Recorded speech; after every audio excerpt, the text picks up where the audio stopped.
So I hear this all the time, and that is that I would totally get in shape, but I have a sweet tooth. And if you have a sweet tooth and you feel like that's your biggest obstacle right now is saying no to sweets either late at night, during dinner, whatever it is, you're going to want to watch this video. My name is Alan Jaramillo. I'm an online health and fitness coach, and I run a coaching company that helps men lose 20 to 30 pounds plus and keep the weight off long term. We don't do crash diets. We don't cut carbs. We don't even cut sugar. We don't do any of that crap. We focus on what actually works for people. Now, this is one of the things that I hear all the time is like, I would totally work with you, but I'm just not willing to give up sweets. In my opinion, this implies that you believe that you need to give up sweets to work with a coaching team. And this couldn't be further from the truth. However, I understand where it comes from. A lot of us have heard those crazy coaching stories where like, yes, I hired this nutritionist or I hired that personal trainer and he told me I can't have sugar. He told me fruits are bad for you because they have sugar. He told me I had to eliminate all sweets and I couldn't go out to dinner for the month and it was terrible.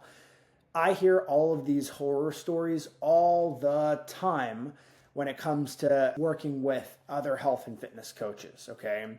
And I'm here to tell you that you'd be surprised to see the amount of progress that people can make while still consuming sugar, while still consuming carbs, and while still enjoying desserts.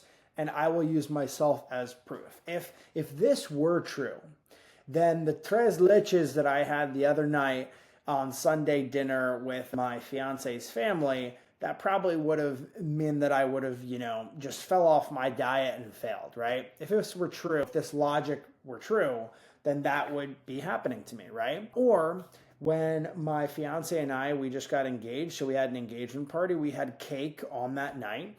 And if this myth were true, that I couldn't get results without indulging in sweets, I guess my body would have just exploded overnight, right? I think you get where I'm going here, right? This myth is not true, okay? And that's why there's people like myself and like our clients that are still consuming these things, but their physique's not changing for the worse, okay? It might result in maybe a 1 to 2 pound difference the next day, okay? If you keep things under control to a certain extent, but it doesn't ruin our fitness journey. And a lot of people think that if they have a sweet treat, that it's all over. What's the point? All right. Why am I going to continue on this fitness journey for the next week? Because I already blew it on a piece of cake, on ice cream, or something like that. And this is the equivalent of you dropping a dish while unloading the dishwasher and then basically breaking every other dish that you have. Or while you're putting the glasses away, you drop one, you might as well just take them all out and throw them on the floor. This is basically what you're saying. I mess up once during the week at a random time, maybe the time where I'm a little stressed and I wanted to indulge a little bit. And then the next day is like, it's a wash. What does it matter anyways? That's the same example that I'm giving you. And this might be hard to hear, but I'm truly just trying to help you fix this mindset that's preventing you from getting the results that you want. So if I were to approach this and try and change your mindset a little bit, one, I would say, if you look at a full calendar month, okay, and on the 5th day in the month, you decide to have one Ben & Jerry's pint of ice cream, because who the hell finishes just half of one of those? If I get my hands on one, I'm totally finishing the entire thing. And let's say that you do that again the following week, and you do it again the following week, and you do it again the following week, okay? Out of 30 days, you've only indulged in sweets by a dramatic amount 4 times out of 30. And I promise you, if you take care of those other 26 days of the month, you will still have a very high compliance score, okay? Now, our clients are able to get results with about 80% compliance, which means that about 20% of the time, they're actually able to indulge, and they approach this with a moderate approach, okay? So 80% of the time, we are eating whole, healthy foods, and for some, it's maybe 90%. but the 10 to 20% is still there for clients to enjoy and make this more of a lifestyle. And that's exactly why we approach it this way.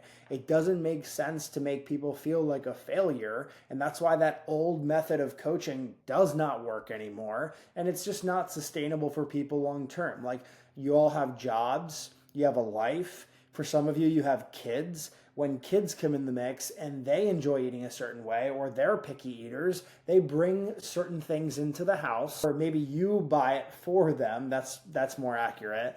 And you have to control yourself a little bit more around these things. And sometimes it makes it really hard for you to do so. So that's why when we coach people, we're not saying, oh my God, it's an all or nothing approach. We're trying to find that moderation in order to get them the results, okay?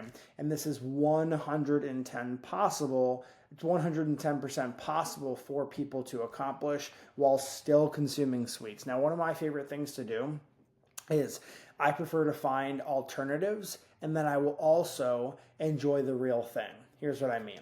During the week, every single day of the week, I cannot go to bed without something sweet. So my go-to is a Greek yogurt bowl with frozen blueberries and honey, and I will put a little bit of dark chocolate in there. I'm getting my chocolate because I love chocolate. I'm getting the sweetness from the honey, and I'm getting like a cold ice cream texture from the frozen blueberries and yogurt.